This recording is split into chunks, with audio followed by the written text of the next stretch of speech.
opinión te merece la figura del llamado Frei Padre? Bueno, Eduardo Frei es un personaje que tiene un balance bastante controvertido en nuestra historia, no una figura que deja a nadie tranquilo. O sea, y como ha pasado mucho con los gobernantes y muchos de los que han participado en la historia de Chile en los últimos 40, 50 años. ¿Cuáles son los hitos de la controversia? Bueno, en primer lugar, tiene que ver con el ascenso de Frei al poder, el origen de la democracia cristiana, primero la falange y luego de la democracia cristiana. En sus orígenes, Frei era una persona que estaba muy involucrada con la doctrina social de la Iglesia, pero al mismo tiempo también con las influencias corporativistas que existían en la Iglesia en la época. Y de hecho, el mismo Frei viaja a Roma, que estaba gobernada por Mussolini en esa época, y si bien él siempre rechazó el fascismo italiano en su sentido más amplio, de todas maneras las doctrinas corporativistas que va a tener la falange, que después hereda hasta cierto punto la democracia cristiana, son un elemento controvertido. En segundo lugar está el tema precisamente de las reformas que realiza Frei. Frei realiza reformas mucho más violentas, profundas, digámoslo. Fundamentalmente estoy pensando en la reforma agraria, que eso es un golpe bastante duro, porque Frei, a diferencia de Alessandri, no es tímido en el ejercicio de la reforma, sino que teniendo un parlamento donde tiene una supermayoría, porque de hecho Frei tiene una mayoría aplastante en el Congreso Nacional. Le entra a fondo. Entonces, eso también es un elemento importante.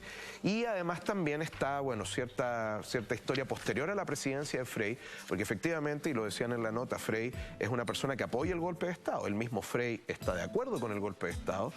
Y hay una famosa carta, que es la carta de Frei a Mariano Rumor, donde habla de la necesidad de haber realizado el golpe de Estado, pero después él mismo se da cuenta de que, producto de la obra o de las violaciones a los derechos humanos que ha ejercido el gobierno militar del 73 en adelante, ya no le puede seguir apoyando. Y de ahí Frei pasa a ser uno de los líderes, si no el líder cabeza de la oposición, para el plebiscito de la Constitución del 80, por ejemplo. Entonces, Frei es un personaje bastante pendular en ese sentido y por lo tanto polémico, porque Frei no es un individuo de una sola línea, ¿no?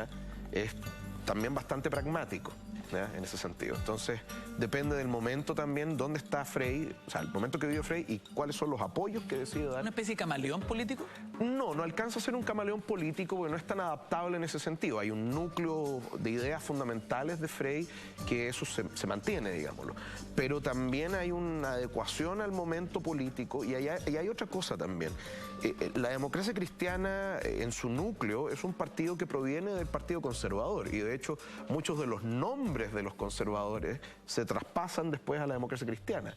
En sí, la democracia cristiana tiene un ámbito elitista también, aristocratizante. Y eso es algo que Frei, que también proviene lejanamente por el lado de su madre, de la aristocracia chilena, y esto lo he estudiado bastante, por ejemplo, Cristian Gasmuri, su biografía de Eduardo Frei, efectivamente es algo que va a pervivir la pugna entre la reforma profunda, exigida también por algunos grupos de la sociedad en la época, y también ciertas reticencias que tiene Frei a llevar a cabo estas reformas de manera más profunda. Cristóbal, sobre este tira y afloja hablamos en...